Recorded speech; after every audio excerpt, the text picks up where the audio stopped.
Bienvenidos una semana más a Scanners, el podcast de actualidad cinematográfica en el que comentamos los estrenos del fin de semana. Hoy os vamos a hablar de los del 8 de febrero y en este programa escucharéis a María de Miguel, Dani Lobato, Alex Manzano y a quien os habla, Miguel Ángel Tejero, que empezará como siempre resumiendo los contenidos del programa de esta semana. Haremos un rápido repaso al resto de estrenos, todos esos títulos que no nos ha dado tiempo a ver o a los que no hemos tenido acceso, para luego meternos de lleno con las críticas de High Life, la nueva cinta de Claire Denis que por fin llega a nuestros cines, protagonizada por Robert Pattinson y Juliette Binoche, la Lego Película 2, de nuevo con Lord y Miller en el guión y produciendo, aunque en este caso dirigida por otros dos talentos del mundo de la animación. Nos llega la secuela de esta cinta que nos dejó a todos alucinados hace ya poco más de 4 años.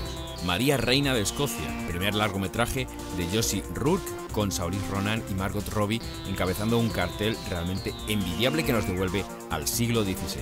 The Prodigy, la cinta de terror de Nicholas McCarthy, que os pondrá un poco nerviosos a todos los que estéis pensando en tener descendencia. Tres idénticos desconocidos, un documental que llega a nuestras pantallas, dirigido por Tim Wardle y que ha recibido una nominación muy reciente a los premios BAFTA. Además hemos tenido la suerte de charlar brevemente con el director de este documental y os ofreceremos algunos fragmentos de esa entrevista que podréis leer en su integridad en La Noche Americana. Y 30 Lumes, una película también española dirigida por Diana Toucedo, un relato entre el documental y la ficción que transcurre en una aldea de Galicia donde la vida no se acaba, sino que se transforma en otra cosa. Concluiremos leyendo vuestros comentarios y analizando la taquilla del fin de semana pasado. Así que ya sin más, comenzamos. Un título nacional, un título español, es el primero que encabeza la lista del resto de estrenos. Basque Selfie, un documental dirigido por Joaquín Calderón que nos habla de Agus Barandarian, embajador de la música y danza nacional vasca por todo el mundo, que se enfrenta a la peor pesadilla de un vasco, la demolición de su baserri o su caserío familiar, que data nada menos de 1540, para dejar paso a una nueva carretera. Agus deberá luchar contra los acontecimientos para intentar proteger sus raíces, porque en la cultura vasca, etxea significa mucho más que 4 paredes. Desde el Reino Unido nos llega Beast, una película dirigida por Michael Pearce, enclavada en el género del thriller, drama, intriga. Una mujer afligida que vive en una comunidad aislada en la isla de Jersey está atrapada entre el control de su opresiva familia y la atracción que siente por un misterioso forastero sospechoso de haber llevado a cabo una serie de brutales asesinatos. Desde Francia nos llega La clase de piano, la película de Ludovic Bernard que mezcla a partes iguales el drama y la comedia. La música es el secreto del joven Mathieu Malinsky, un tema del que no se atreve a hablar en el barrio donde pasa el rato con sus colegas. Cuando uno de los pequeños hurtos que suele llevar a cabo con sus amigos le hace acabar en el calabozo, Pierre Geithner, director del Conservatorio Nacional Superior de Música y que le vio tocar en una estación, consigue sacarlo a cambio de servicios sociales. Pero Pierre tiene un plan diferente para Mathieu. Ve en él el futuro gran pianista en potencia que lleva dentro y por eso lo inscribe en un concurso nacional de piano. Mathieu entra en un nuevo mundo cuyos códigos ignora. Jefa por accidente, una película dirigida por Peter Segal, comedia dramática, romántica, protagonizada por Jennifer López, donde también encontramos a Vanessa Hudgens, Lea Remini o Milo Ventimiglia. Maya Dávila, una mujer inteligente que ha trabajado de manera diligente en una tienda local, solo para que un puesto directivo le sea negado por falta de un título universitario. Después de un caso de identidad equivocada, Maya impresiona al CEO de una de las mayores corporaciones en Nueva York y consigue un trabajo en su compañía. Ante la increíble oportunidad de tener la carrera y el estilo de vida que siempre soñó, debe demostrar que su inteligencia puede ser tan valiosa como un título universitario y que nunca es demasiado tarde para una segunda oportunidad. En su momento comentamos este título cuando estábamos desgranando lo mejor y lo peor de la primera mitad del año y yo decía que esta película me tiraba bastante para atrás. Sí que es verdad que el director Peter Segal está relacionado con el mundo de la comedia con títulos importantes, por ejemplo la tercera parte de Agárralo como puedas, Tommy Boy, Vehículos, del que fuera famoso en Saturday Night Live Chris Farley. Luego siguió trabajando con gente relacionada con Saturday Night Live, como por ejemplo la segunda parte del Profesor Chiflado de Eddie Murphy, y luego comenzó su colaboración con Adam Sandler en Ejecutivo Agresivo, aunque nos dio en 2004 para mí una de las comedias románticas más tiernas y más emocionantes que he podido ver, 50 primeras citas. Nos dio un título improbable como La Gran Revancha, aquella peli de sexagenarios boxeadores con Robert De Niro y Sylvester Stallone. Por lo tanto, bueno, a pesar de la presencia de Jennifer López, por algunas cuestiones que me han llegado de cómo trata la prensa y tal, pues tampoco me cae muy bien. Entonces, bueno, pues esta peli la tenía yo ojeriza, pero bueno, si en algún momento alguien le da una oportunidad, que no deje de comentarlo. Desde Marruecos llega Sofía, un drama que nos habla de esta joven de 20 años que vive con sus padres en Casablanca, esconde su embarazo y entonces debe dar a luz de manera ilegal y fuera del matrimonio. El hospital le da 24 horas para presentar los papeles del padre antes de alertar a las autoridades. Y uno de esos títulos que nos hubiera encantado poder analizar en profundidad con vosotros, White Boy Rick, un drama basado en hechos reales con Matthew McConaughey y Richie Merritt a la cabeza del reparto. Se trata de la historia del adolescente Richard Wersler Jr., conocido como White Boy Rick, que se convirtió en la década de los 80 y a la edad de 14 años en el informante infiltrado para el FBI más joven de la historia. Digo que nos hubiera gustado compartir nuestra opinión con vosotros porque el título parece interesante, pero la crítica le ha dado algún palo que otro a esta película. Así que ya sin más vamos a meternos de lleno con las críticas de esta semana.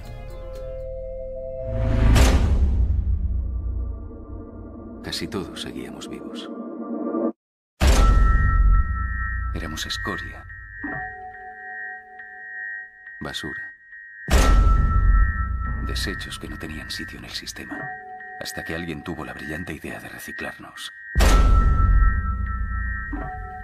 y servir a la ciencia. High Life, la cinta de Claire Denis, que ya nos ha ido avanzando Alex Manzano desde los festivales en los que la ha visto, luego la ha vuelto a ver para refrescar y poder trasladarnos su opinión de una manera más veraz, pero yo creo que más convencido no podría estar. Ya sabéis que en el reparto encontramos a Robert Pattinson y a Juliette Binoche y que estamos ante una cinta dramática de aventuras, de ciencia ficción, con toques de viaje espacial, así que vamos a cederle el micrófono a Alex Manzano. Bueno, y esta semana para mí, si tuviera que elegir un título de los que se estrenan, sería esta película tan pequeña, entre comillas, porque va a tener una distribución muy limitada, llamada High Life. High Life es la nueva película de la directora francesa Claire Denis, que es una directora que ya ha haciendo cine desde finales de los 80-90, un cine de autor muy personal, siempre con presupuestos muy pequeños y demás, y que siempre ha estado muy a la sombra de los grandes maestros franceses. Y sí, probablemente por ser mujer no se le ha hecho tanto caso, no tiene tanta relevancia. Y sí que de un tiempo a esta parte, y sobre todo por parte de festivales americanos y circuitos de cine como el MoMA y demás, se ha reivindicado mucho su figura.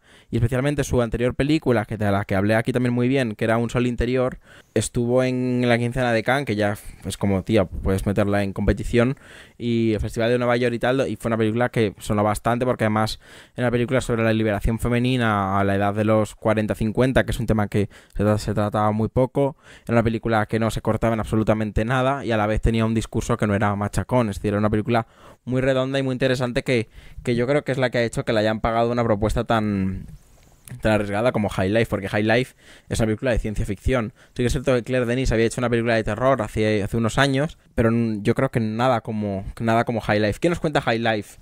High Life es la historia de una nave espacial donde han metido a una serie de presos del Corredor de la Muerte. ¿Cuál es el fin de todo esto? 1, librarse de estos presos, y 2, las cosas que van a experimentar con ellos y con temas de fecundación asistida. Entonces va a haber dentro de la nave una doctora que se encargue de trabajar con esos experimentos, pero desde la represión sexual. Es decir, no pueden tener contacto con ellos, entre ellos. El único sexo que pueden tener es pues la masturbación para extraer muestras de esperma y un aparato donde pueden entrar a desfogarse. Y ya no especifico más para que os llevéis la sorpresa. Y el fin de todo esto es también acercarse lo máximo posible a un agujero negro. Entonces la película cuenta la historia de Robert Pattinson, que es uno de estos presos en la nave, que tiene una hija por fecundación asistida espacial, es decir, es una niña que nace en el espacio, y cuenta la forma en la que sobrevive en la nave ante ciertas circunstancias que no voy a especificar. Yo he podido ver la película 3 veces, es decir, creo que tengo para contar bastante, sobre todo porque es una película muy enigmática. La primera vez que ves la cinta es normal que provoque rechazo, es normal que no se entiende absolutamente nada de lo que está contando. Pero es una película que en el recuerdo gana, porque te das cuenta que te ha contado algo muy, muy trascendental. Y creo que ahí es donde reside lo interesante de High Life. High Life es una película que me acuerdo cuando la vi en Toronto por primera vez, que en los medios americanos los titulares eran muy de que es una película muy sexy, muy erótica, y sí, tiene un lado sexual importante, tiene un componente sexual muy relevante, tiene un par de escenas súper eróticas y bastante potentes, pero creo que detrás de todo esto subyace un drama sobre la humanidad que a mí es lo que verdaderamente me conmueve.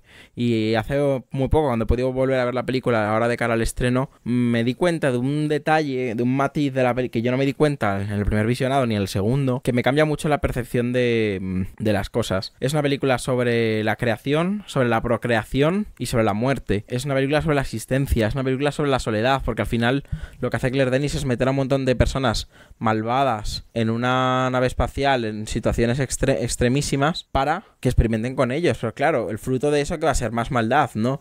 Y es muy interesante porque además la palabra que he dicho directamente no es procreación, es creación, porque el bebé que nace en esta nave, eso no es spoiler, o que se sabe al principio, no es un bebé un bebé concebido desde un coito.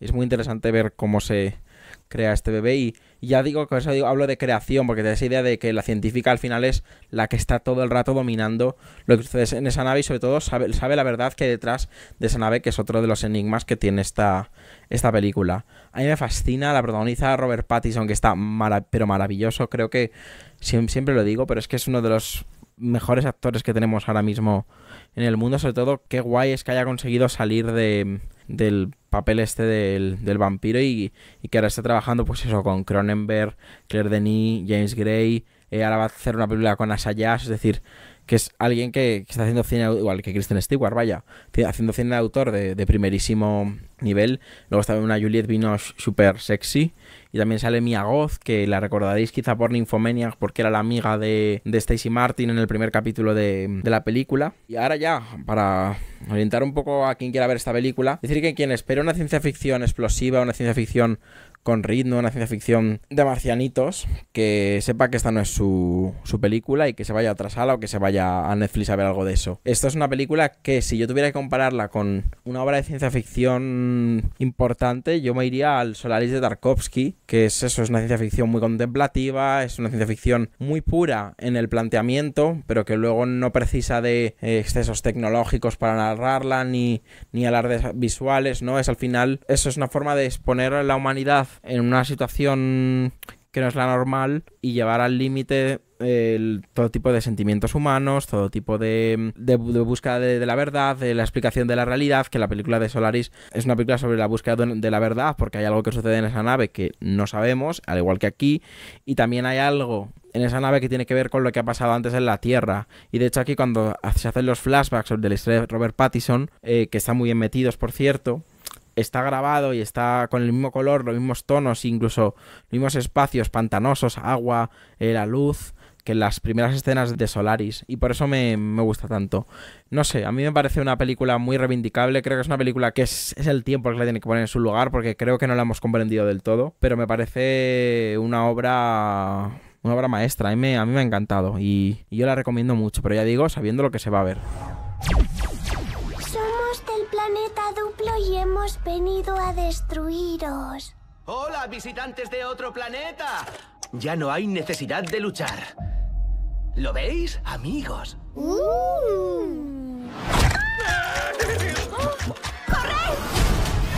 ¡Lucy! ¡Emmett!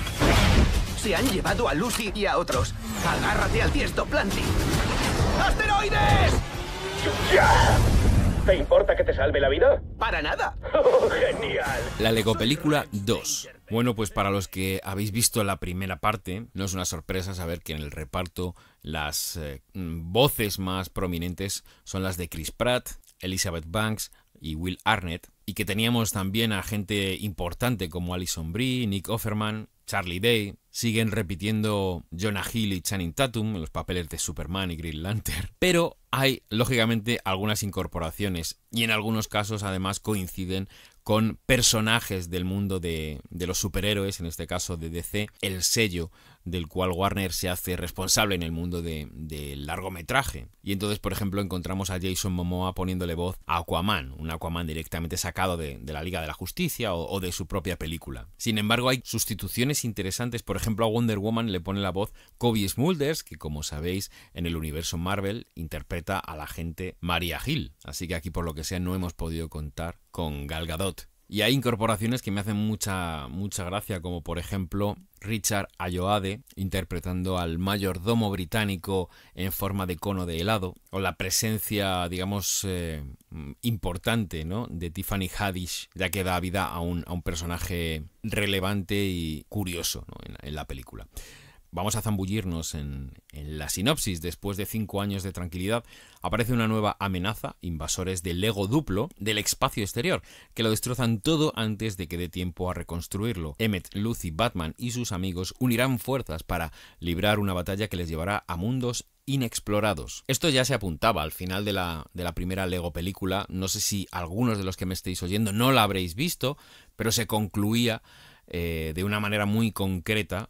Ya sabéis que en la película se hace un paralelismo entre el mundo de Lego, ¿no?, el mundo de la fantasía, de la imaginación, con el mundo real, ¿no?, el mundo en el que esos juguetes existen como tal, como juguetes. Y dejando esto claro, esto es, digamos, un detalle, un concepto que en la segunda parte, la verdad es que una vez que se descubre esto, una vez que se descubre, digamos, este juego, en la segunda parte se hace mucho hincapié. Y hay varios momentos en los que se va al mundo real y se vuelve al mundo del Lego, ¿no? De alguna manera es algo que ya se ha incorporado en la trama. Y tenemos de nuevo una magnífica pieza de entretenimiento, muy divertida, con muchísimos chistes por segundo. Es un no parar, con muchísima música, muchas más canciones, yo creo, que en la primera parte. No estamos ante un título musical, pero sí que es verdad que se juega con ello también. Es una película, igual que la primera parte, con mucho metalenguaje, en donde no hay ningún problema en referenciar en qué momento del guión nos encontramos, ¿no?, por ejemplo, o hacer alguna referencia de nuevo. Si no hubiera habido suficientes en la Lego película de Batman, bueno, pues aquí más referencias al universo creado por Warner para el Caballero Oscuro. Los temas centrales de la cinta nos vuelven a llevar a las emociones, ¿no?, a los sentimientos y a la manera de lidiar que tenemos con algunos conflictos. Motivo por el cual, a pesar de estar viendo una película muy divertida, una película muy loca, al final realmente nos están llevando por un terreno muy, muy profundo para mí. Un terreno muy de sentimientos y de la naturaleza humana, ¿no? De qué está compuesto el ser humano por dentro. Estoy siendo un poco vago porque no quiero desvelaros absolutamente nada de la trama. Yo creo que eso es lo bonito, ¿no? Por lo menos que sepáis, los que vais a ir a verla, obligados a lo mejor porque los chavales estén como locos por volver a ver las aventuras de Emmett. Pero yo creo que no es ningún problema. La cinta se disfruta a muchísimos niveles y todas las edades posibles que accedan a estas cintas lo van a pasar muy bien. Quizá lo único negativo que pueda tener es que realmente perdemos esa chispa, ¿no?, esa sorpresa que nos produjo la primera película, que no esperábamos que fuera así, ¿no?, que fuera tan divertida y tan fresca. Y aquí, evidentemente, es imposible que reproduzcamos esa sensación. Si ya el despliegue visual de la primera parte era importante y nos dejaba muy locos, sobre todo pues con los distintos escenarios donde tenía lugar la acción, aquí nos encontramos momentos delirantes, porque se ha llevado todo al extremo de una manera salvaje, ¿no? Y vamos a ver cosas muy, muy chulas. Y realmente lo que me parece sorprendente es cómo esta película funciona. Claro, esa narración del mundo del ladrillo, ¿no?, del mundo del Lego, siempre es una metáfora de lo que está ocurriendo en el mundo real, ¿no? Y me sorprende cómo es capaz de resolver todos esos conflictos, pues como digo, a base de metáforas. Y no tanta metáfora, al final es una resolución directa de lo que está pasando fuera, ¿no?, en el mundo real, lo que vemos en pantalla. Y me parece curioso, pone a prueba, ¿no?, la capacidad del guionista, en este caso de Lord y Miller, que vuelven a estar tras el libreto, de extraer lo suficiente del conflicto que quieren resolver en su historia para trasladarlo y convertirlo en una película de acción de dibujos, ¿no? Es algo, una capacidad realmente apabullante, ¿no? De trasladar ese mundo emocional al mundo de la acción y de las aventuras. Es algo que todavía me sorprende. Y luego hay algo muy interesante, y es que si analizas un poco las letras de las canciones, sobre todo al final, cuando te están dejando muy claro el mensaje, ¿no? Lo que te están explicando, que sí que es verdad que te lo meten con una cuchara, ¿no? Sin que haya lugar a dudas.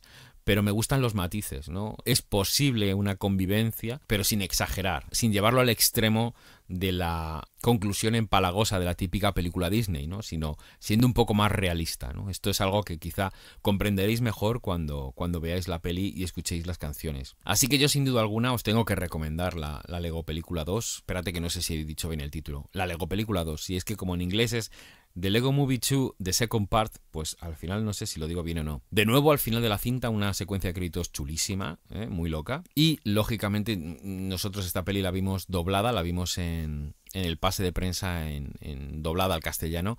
No he podido disfrutar de las voces originales, que es lo que a mí me hubiera gustado, pero seguramente despistarte con los subtítulos suele implicar perderte cuestiones visuales, y esta película es un no parar.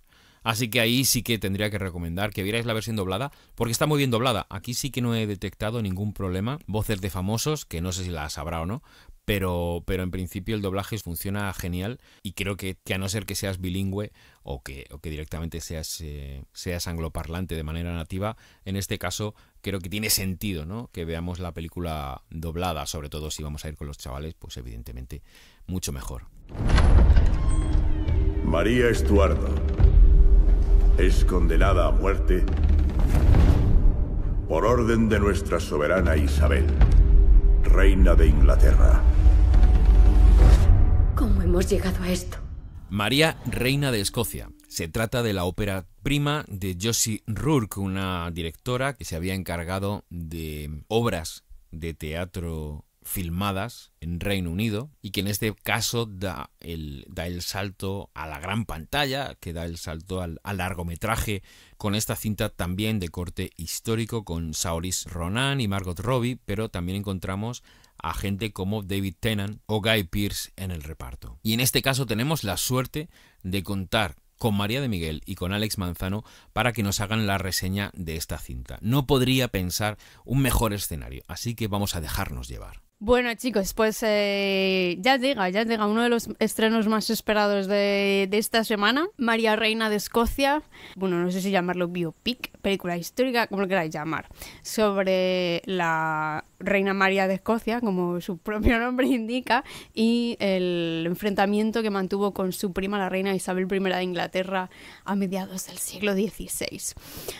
Vamos a ver, porque yo esta película, chicos, yo no sé muy bien por dónde cogerla. La verdad es que ha sido una de las grandes decepciones de lo poco que llevamos de año, porque, bueno, pues ha sido una película con mucha prensa, con mucha promoción, sobre todo por ya no solo por los personajes a los que representa, sino por el reparto, ¿no? Por ese enfrentamiento a dos bandas entre Saoirse Ronan y Margot Robbie, ¿no? Que todos estábamos esperando ver. Y que es probablemente lo único que merece un poco la pena ver de la película, pero tampoco os creáis que muy allá, ¿sabes? Que muy allá. Pero bueno, la película la dirige Josie Rourke, que es una directora de teatro, es su primera incursión en el cine y se nota mucho. Desde la dirección, que ya, bueno, ahora Alex, que está por aquí, comentará que es bastante teatral, hasta el hecho de que no sabe explotar grandes ángulos, paisajes, ni bueno, todo el aspecto visual que una película como esta tendría a su favor, ¿no? Porque, por un lado, cuando yo la estaba viendo, por ejemplo, estaba un poco, pues eso, alucinando con la foto tan buena que tiene, el color tan bonito que tiene, pero luego era en plan de, pero es que no es tan explotado esto, ¿sabes? Los paisajes están cerrados, no tenemos vistas de Escocia después de todo lo que hicieron durante la producción para poder rodar en Escocia. Luego a Escocia pues la vemos un poco muy de refilón, ¿sabes? No hay mucho por donde sacarle tampoco estéticamente a la película. Y luego es que la historia, con lo fascinante que es, tampoco está desarrollada lo suficiente. Yo creo que estamos pecando, o han pecado, de biopic millennial del siglo XXI, en el que tenemos a dos mujeres que fueron muy poderosas en su época y no sé por qué nos tienen que recordar lo poderosas que eran. Es porque en Reino Unido, en los países que conforman el Reino Unido, nunca ha existido, bueno, no sé si nunca ha existido la ley sálica, pero si no ha existido, siempre han tenido reinas, ¿vale? La ley sálica, que es para los que no estéis muy puestos en historia, es la ley que prohíbe, que tradicionalmente ha prohibido reinar a las mujeres y que existe en España incluso a día de hoy. Y bueno, en el fondo, no sé, vemos a dos mujeres muy aisladas. A María la presentan como una mujer con mucha personalidad, pero luego muy plana, muy... No sé, las dos eran grandes mujeres de Estado, fueron grandes reinas, ¿sabes? Y por ejemplo, a Isabel I, que fue una de las grandes monarcas de Inglaterra, la vemos como si fuera, no sé, yo entiendo a lo mejor que intentando humanizarla, porque es verdad que siempre ha sido un personaje al que se ha mostrado con pocas debilidades, quizás, pero se nos ha quedado una reina que no es muy reina, no es muy Isabel I, la verdad, para mí. Y bueno, María, reina de Escocia, siempre ha sido un personaje tan controvertido, María Estuardo. Claro, aquí por un lado han intentado, digamos, hacerle algo de justicia, ¿no? Pero tampoco se la han hecho. Y luego, pues bueno, pues es que tenemos detalles de todo tipo en esta película. La inclusividad hollywoodiense que impera en nuestros días tenía que estar aquí también, incluso en la corte del siglo XVI, en el Reino Unido. Tenemos de todo, chicos. Tenemos homosexuales, tenemos negros embajadores en el siglo XVI y, en fin, cosas un poco bizarras. Así que a mí la verdad es que me dejó bastante fría la película. La vi ayer y he estado todo el día en plan de, pero no sé muy bien por dónde cogerla. O sea, todavía estoy como en plan de, no sé. Así que un poco mal, la verdad es que una gran decepción, María, reina de Escocia. Una pena. Porque se podía haber hecho una peli muy chula, muy chula. Así que bueno, no sé si Alex tiene algo más que destrozar por aquí, seguro que sí. Sí, a ver, es que yo lo primero que como María también estudia historia del arte como yo, lo primero que sí mirarnos en plan... No, ¿verdad? O sea, no he sido yo solo, ¿no? De las paranoias, y no, o sea, a mí me da rabia porque es lo que dice María, es una historia muy potente que bueno, ya nos hayan contado otras veces... si se hubiera hecho con ganas y sin tonterías, y es la palabra tonterías, pues hubiera podido ser un biopic muy de Oscar, pero por lo menos interesante y no irrisorio. Y no es que te rías con la película porque no tiene gracia, pero no sé, a mí es que ya a mí me saca mucho de quicio. Y sobre todo por lo que dice ella, ¿no? Que hay una cosa que es una idea terrible, que viene de la Ilustración, bueno, no de la Ilustración, del Renacimiento, de que la Edad Media era todo oscurísimo, todo era terrible, todo era horroroso, y ahora la posmodernidad y la ignorancia extienden esa idea. Aquí hablo de Edad Media porque aunque esto es ambiente del siglo XVI, el sistema inglés era todavía muy, muy medieval. Esta idea de que el medievo era machista, y es como, para empezar, no puedes aplicar ese término a la Edad Media, y siguiente, hubo mujeres muy poderosas. Lo que me parece absurdo es, si históricamente estas mujeres ya eran poderosas y se sabe, ¿qué necesidad tienes de empoderarla desde una perspectiva del siglo XXI como si de por sí ya no lo fueran? Que yo creo que es el problema, que las sobreempoderan y en vez de mostrar una rivalidad real, intentan mostrar esta comprensión... Que no existió, además. O sea, es una de las cosas que, desde el punto de vista histórico, a mí me chirría más, porque nunca se conocieron en persona, por lo menos que haya quedado registro histórico. En esta película sí que hay un encuentro, aunque se ha dicho ya que obviamente es ficticio, pero sí que obviamente conservamos muchísimas cartas y documentación y comunicación entre ellas, pero eso es algo de lo que se han quejado mucho. Ellas en algún momento se trataron con respeto, pero no con amistad. O sea, hay un cierto aire de candor y de ternura en muchas de las comunicaciones que no existía, eran rivales, estaban luchando por un trono. María Estuardo acabó como acabó por algo, en fin. Claro, a mí es precisamente lo que me da rabia, ¿no? Que en vez de mostrar esta rivalidad, donde te muestran esta pseudo compasión, ¿no? De esta idea moderna de las mujeres no tenemos que pelear, tenemos que ser compañeras, pues quieren hacer eso. Sobre todo con el tema de la maternidad, a mí me chirrió mucho, porque Isabel I nunca se casó ni tuvo hijos por decisión propia. No porque no pudiera.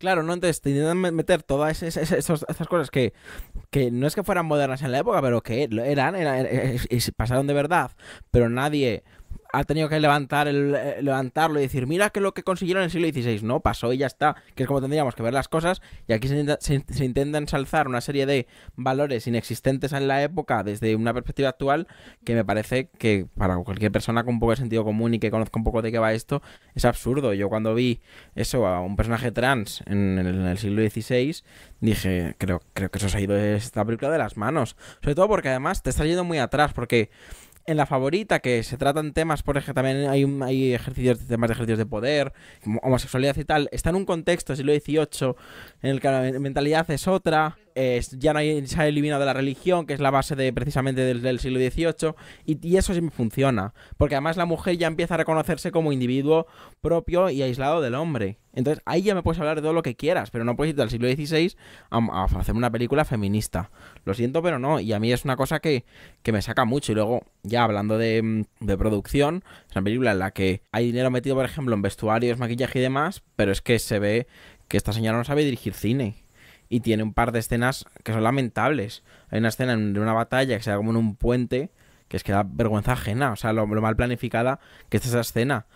Hay un apuñalamiento a un personaje que igual, que es terrible. Y yo no me quiero imaginar lo mal que lo tuvo que pasar el montador con todo ese material. Aquí ha tenido que haber hostias en la sala de montaje, porque yo creo que enfrentarse a esto tiene que ser algo terrible. Y luego creo que Saoirse Ronan y Margot Robbie salvan la papeleta porque tienen mucho trabajo, mucha experiencia detrás, pero a los secundarios se le descontrolan muchísimo. Todo lo que rueda la corte, esas escenas son irritantes por lo mal que están los actores. No de mal, sino está todo súper exagerado, lo hacen todo inmenso, no sabes bien si eso es una corte inglesa o son bufones que están entreteniendo a las reinas. No sé, es una Biblia que me saca constantemente de quicio. Le digo que creo que está muy distorsionado, muy difuminado, y todo por esa idea moderna y errónea de llevarse cualquier tipo de pensamiento a cualquier momento histórico, a cualquier contexto, a cualquier circunstancia, y eso nos lleva a algo muy peligroso, que es la posverdad. Y hasta que no entendamos eso, no vamos a poder entender la historia en serio. Es que esto es transversar una historia por un beneficio propio que no tiene ni pies ni cabeza, porque además no es que haga un ejercicio de historia crítica con algún punto extrapolable a un acontecimiento actual, que eso puede ser interesante. No, es que no está haciendo eso, es que está aplicando teorías de género y sus ideas locas en una historia del siglo XVI. Entonces a mí esto, no, lo siento, pero me cabrea, y sobre todo que no me lo esperaba. O sea, de esta película no me lo esperaba. Además, lo que menos me gustó, aparte de todo esto, es que luego todo lo que es el conflicto real no aparece. O sea, no está representado, no sabes de dónde viene. Eso, lo que tú dices, los personajes secundarios, toda la conspiración que hubo contra María Estuardo y todo eso, está ahí, pero no está nada desarrollado, no hay nada de profundidad en la trama. Cuando tienes material histórico real y fehaciente a expuertas como para hacer pues 20 películas si te apetece, ¿sabes?, sobre el tema. Y no sé, se cae por todos lados la película. Es una pena, pero es que no hay por dónde salvarla, la verdad. Volvemos atrás en tu vida. Volvemos al día en que naciste. Vuelve a la época anterior a este cuerpo. The Prodigy, una cinta de terror que llega desde Estados Unidos, dirigida por Nicholas McCarthy, y que, como os adelantaba, nos presenta a un chaval un poquito perturbador. Vamos a escuchar a Alex Manzano. Bueno, The Prodigy es una película de Orion Pictures, que yo hacía que no veía ese logo, yo que sé cuántos años. Estrena esta película de terror que llamaba The Prodigy, que bueno, pues parte de ese lugar tan común en el cine de terror, que es un matrimonio que tiene un hijo y que aquí no está poseído, hay otra historia detrás, pero bueno, que el niño hace cosas raras, ciertos instintos un poco infrahumanos, y bueno, pues pasan cosas. No voy a contar el qué, ¿vale?, porque si no os estropeo la película, pero yo no sé si esto es de Prodigy o Scary Movie 6, que creo que es la que ya toca, ¿no? Porque es una película que coge, pues eso, todos los clichés imaginables del cine de posesiones, dentro del cine de terror, el cine de posesiones, te los junta en la película y te lo pone con actores de rebajas al 90% o actores a lo mejor que han cogido de una academia, pero en plan de esas chungas de Los Ángeles, y les han pagado un bocadillo y el viaje, imagino, a los sets, y se han puesto a hacer esta película. Lo único, el niño es el niño Bill de It, el que arranca en el brazo al principio de la película, pero vamos, que está está pasadísimo el niño. O sea, el niño le han dicho estás poseído y el niño se crece de una forma que dices tú, ostras, ya vale. Entonces, además es una película que combina un poco imágenes súper grotescas de apartar la mirada, porque tampoco viene a cuento, ¿sabes? Que no es que estés ahí en el juego y digas, venga, gore, carnicería. No, es que no viene a cuento. Con sustos de mierda, porque además la película, el primer plano es un susto, y yo estaba viendo el plano, que es una puerta, y hasta el timing me lo sabía. O sea, un que dije, ahora, y fue el susto, ¿no? Y el siguiente susto también. Entonces, o sea, digamos que todo es un cliché tras otro y que no hay absolutamente nada de innovación. Y lo curioso es que la nota de prensa que nos enviaron ponía que la película había tenido que ser remontada porque había escenas que daban muchísimo miedo. Entonces digo yo, pues podíais haberos quedado con ese montaje porque hubiera tenido algo positivo que contar. Cuando tú estás viendo una película en un pase de prensa y la gente se está riendo y no precisamente todos en una esquina, que siempre pues no, es que se veían carcajadas generales en la sala porque no había quien se tragara esto. O sea, es que es una porquería de película que, vamos, ni Netflix te mete algo así en su catálogo. I wouldn't believe the story if someone else were telling it, but it's true, every word of it. It started when I went to college. It was the first day of school. All these people are coming up to me saying, Eddie, how are you? Eddie, hi. I'm like, my name's not Eddie. I don't know what you're talking about. As soon as this guy turned around, I knew it was Eddie's double. I said, you're not going to believe this. You have a twin brother.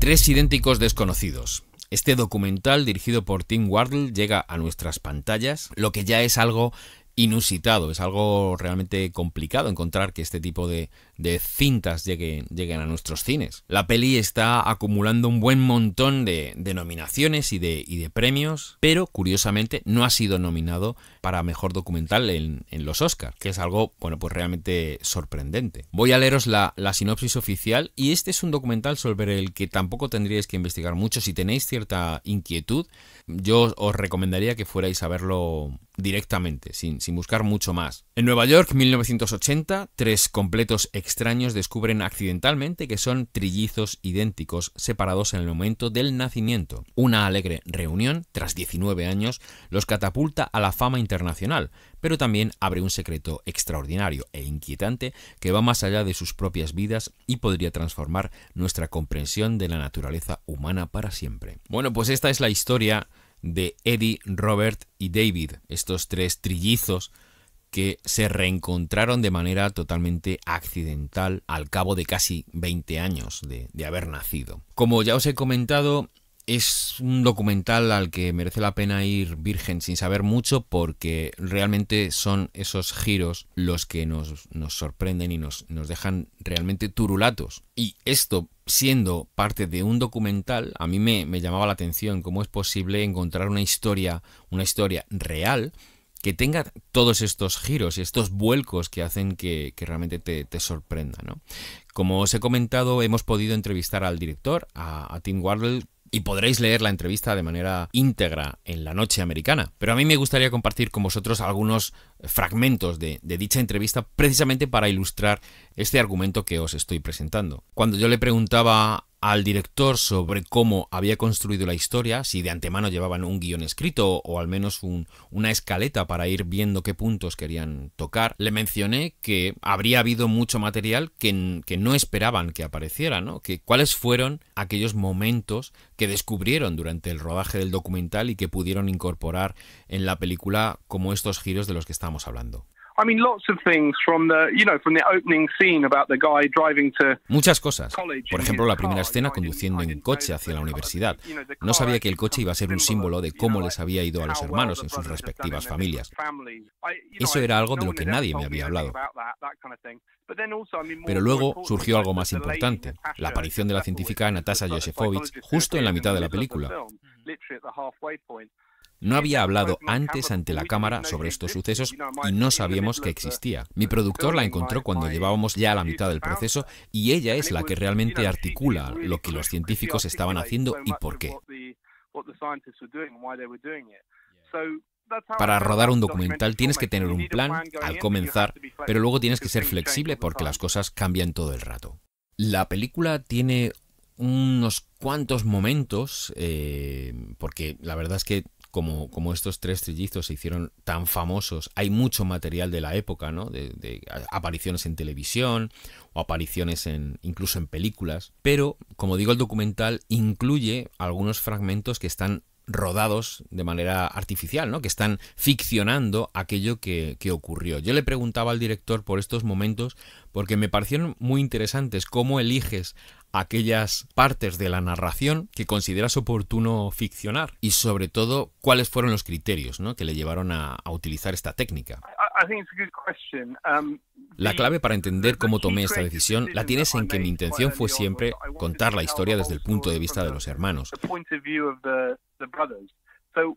De alguna manera forzamos la perspectiva del público para que sea la misma que tienen los hermanos y la información se revela a la audiencia al igual que ocurrió en su día con los hermanos.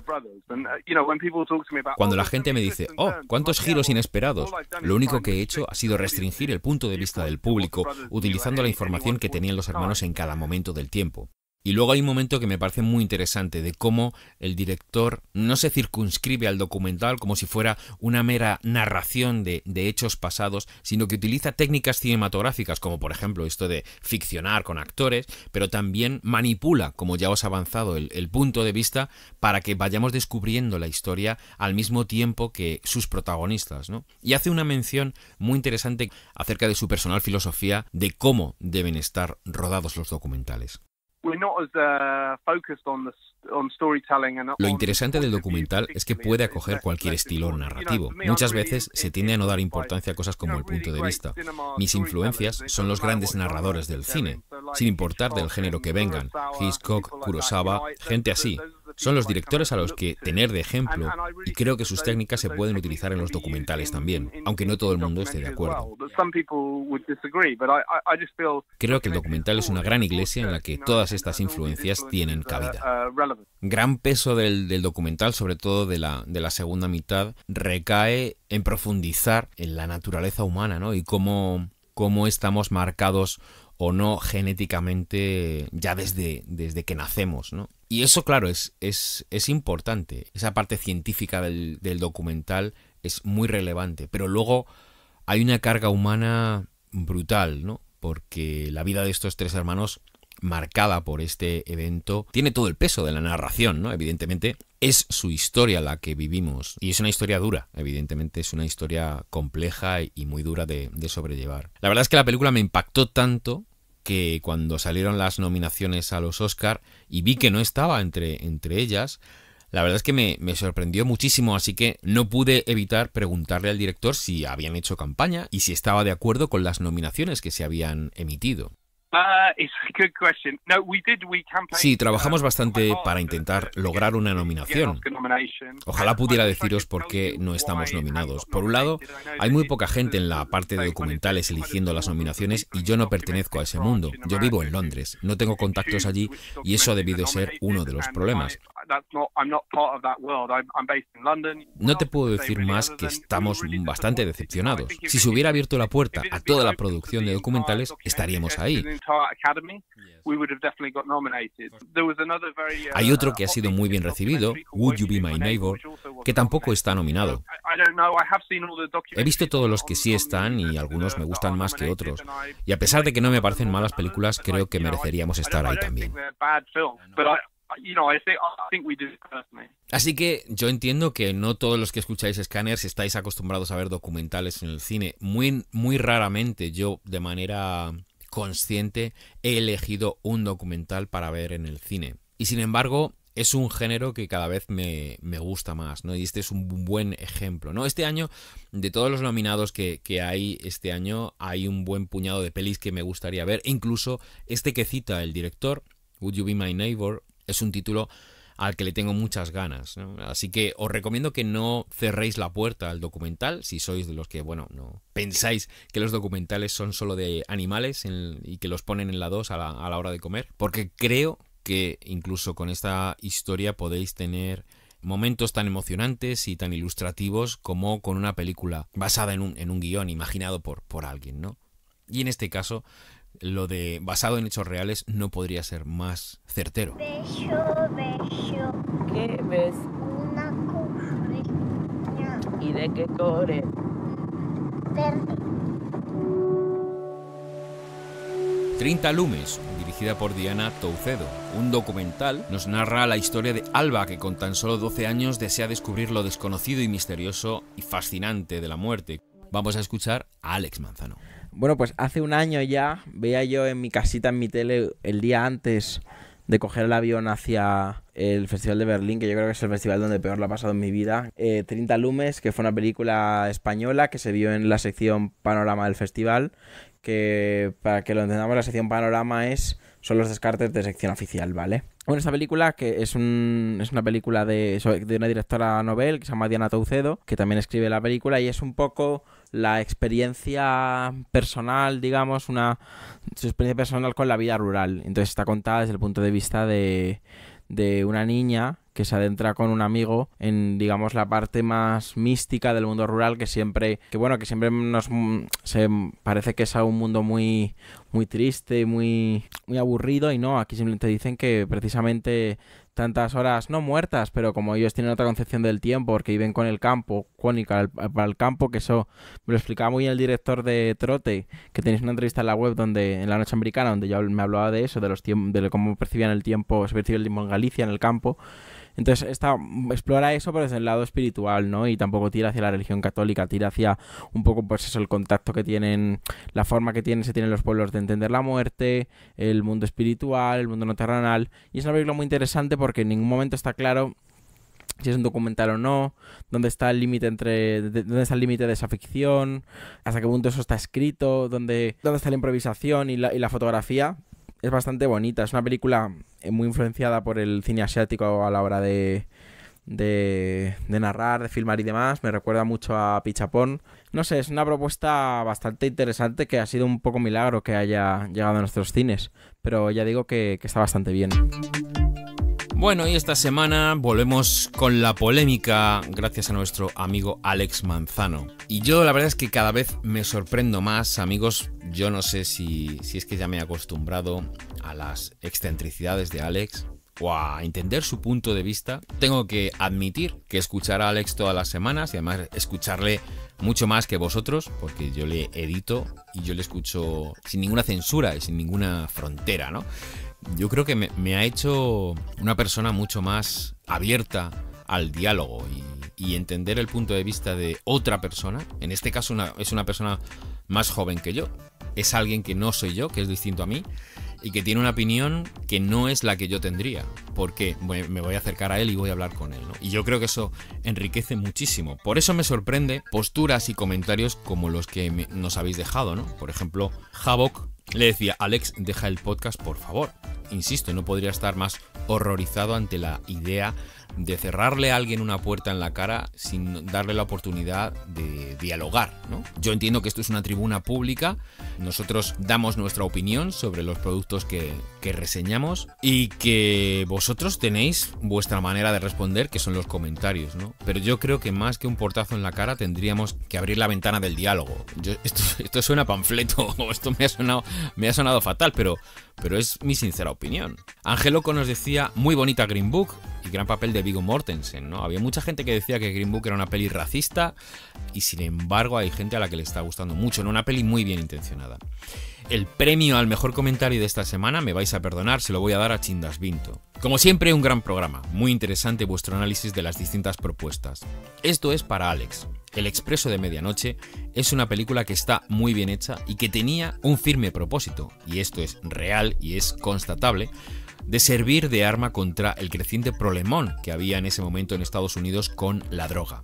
En Washington se manejaban distintas políticas para luchar contra un problema que estaba costando muchas vidas, generaba violencia y estaba destruyendo las familias de un modo jamás visto.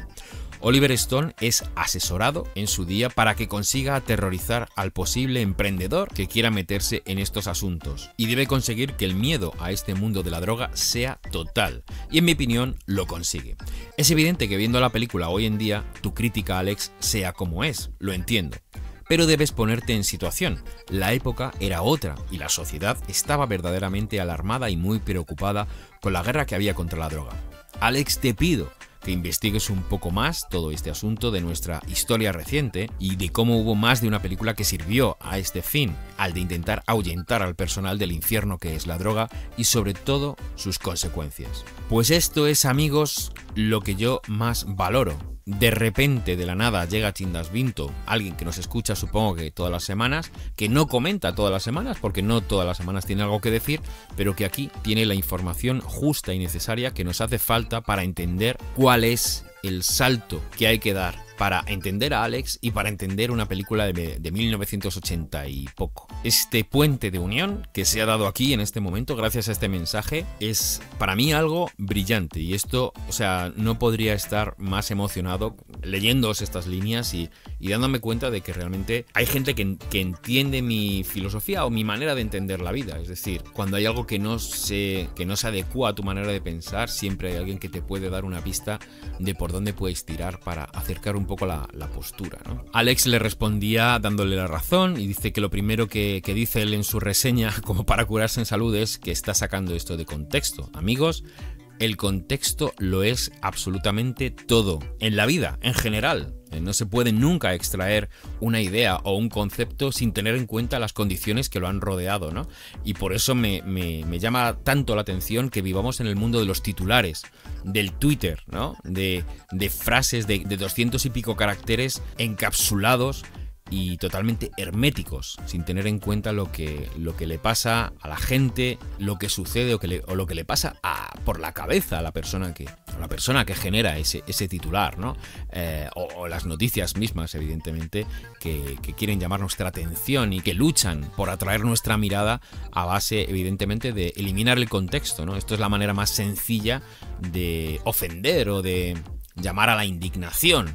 Por eso me sorprende que muchas veces haya reacciones tan impactantes y tan chocantes, ¿no? Tan cerradas. Alex decía, creo que más que advertir del peligro de las drogas, la cinta da una versión terrible de Turquía y eso es lo que le parece problemático. Y efectivamente, Alex, entiendo, por lo que nos ha contado Chindas Vinto, que lo que consiguen es aterrorizar a todo el mundo no sobre las drogas, sino sobre la propia Turquía.